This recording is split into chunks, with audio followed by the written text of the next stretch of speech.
Hi, welcome back. In this video, I will demonstrate the difference between world coordinate and tool coordinate using the FANUC LR Mate 200 IC robot. In this image, we can observe two distinct coordinate systems. Notice the red coordinates? These represent the world coordinate system, which is fundamentally anchored to the robot's base. The blue coordinates you see here illustrate the tool coordinate system. This system's settings are uniquely determined by the shape and orientation of the tool itself.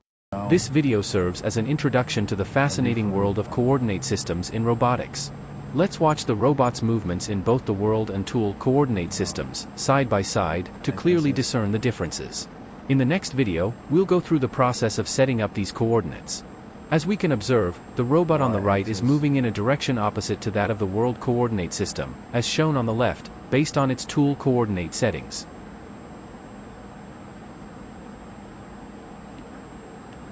Now, let's turn our attention to how the robot's wrist moves in both the world and tool coordinate systems.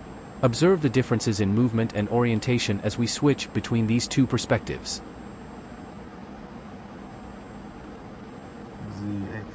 The movement of the robot's wrist appears to be in opposite directions when viewed through each of the coordinate systems. However, the underlying behavior remains consistent. Despite the wrist's movement, the tool center point is meticulously maintained in the same position across both systems. Let's watch the whole process again. Moving to negative Z direction.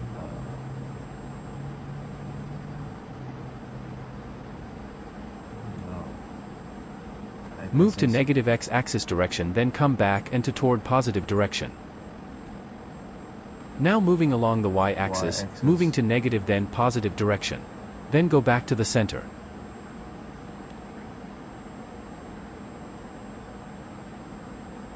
Moving upward to positive direction of the z-axis. Now the robot rotate the wrist and keep the tool center point at the same position. Rotate wrist around the x-axis. Then rotate around the y-axis. Now rotate backward to the start position. The last move is the rotating around the z-axis. Thank you for watching.